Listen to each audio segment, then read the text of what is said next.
अब जो डिबेट हो रही है कि इलेक्शन होंगे नहीं होंगे, कुछ लोगों की राय है कि हो तो जाएंगे लेकिन वो मुनसिफाना नहीं होंगे। लेकिन एक तो सर माजी में भी कभी मुनसिफाना नहीं हुए, दूसरा अगर हो जाते हैं तो वो जो वोटर ऐड हुआ है, जो यंग वोटर है, क्या आपके ख्याल में वो निकलेगा घरों से? क्योंकि इस वक्त वो वोटर आपको खामोश नजर आता है, वो उस तरह से वोकल नहीं है, कुछ पता नहीं है उसके माइंड सेट का।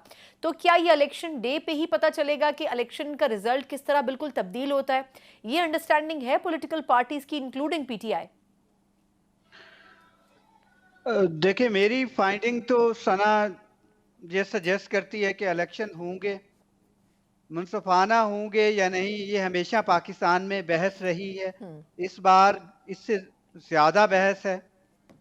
हकीकत भी कुछ यूं है, अगर आप अ, ये गुज़श्ता एक हफ्ते की, जब से ये नॉमिनेशन पेपर्स फाइल करने का प्रोसेस शुरू हुआ है, सब कुछ पब्लिक डोमेन में है ऑलरेडी।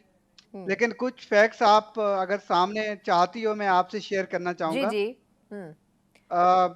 ये जो डिस्ट्रिक्ट एडमिनिस्ट्रेशन थी, पुलिस थी, पूरे पाकिस्तान में लगभग 7,500 से ज़ायद कंप्लेंट्स पूरे पाकिस्तान में फाइल की गई थी। हम्म। DROs के साथ या मुख्तलिफ सियासी जमातों की जानिब से, पुलिस के साथ या डिस्ट्रिक्ट एडमिनिस्ट्रेशन के साथ। उसमें सबसे ज़्यादा ज़ाहिर है ज़ेरे अताब जो पार्टी है, वो पाकिस्तान तहरीक इंसाफ है। ये बिल्कुल हैं। और हम्म। इसकी माजी में भी मिसालें मिलती हैं, दूसरी जमातों के यानी साथ ऐसा जिनकी होता रहा है। नॉमिनेशन पेपर्स आप कह रहे हैं रिजेक्ट हुए हैं? जो रिजेक्ट की अगर आप बात करो सना, देखिए मैं आपको हिस्ट्री बताता हूँ कि जी जिस जी। साल हम्म। इलेक्शन साल में सबसे ज्यादा रिटर्निंग ऑफिसर्स ने नॉमिनेशन पेपर एक्सेप्ट किए हैं, या पेपर बहुत ज्यादा उम्मीदवारों की वो तो जानिब पीटीआई से के आए हैं। हैं, बिल्कुल।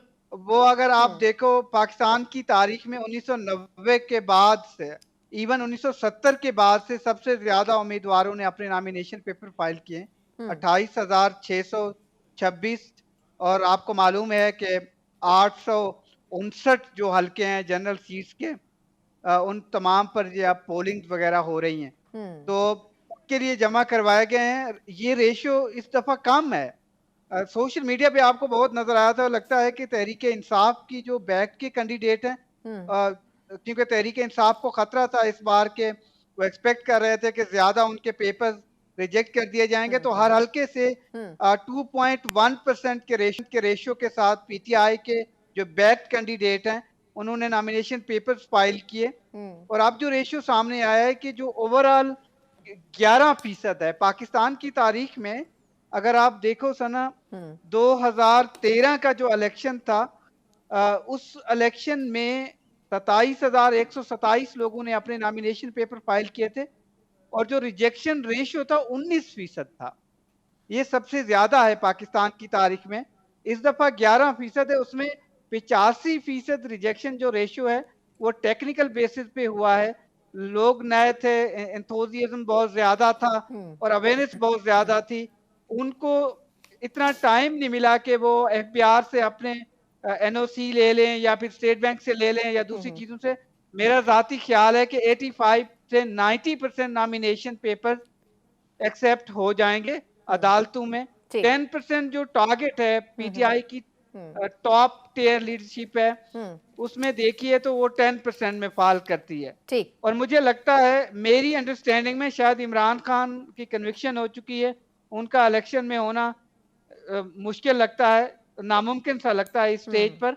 लेकिन बाकी जो उनकी कैंडिडेट हैं, उन तमाम के हो जाएंगे। कुछ लोगों को शायद ना हो, हम्म। उसकी शायद और वजूहत हो सकती हैं। ठीक है। लेकिन ये अगर बल्ला रहा, और हम्म। जो मुझे लगता है कि रहेगा, हम्म।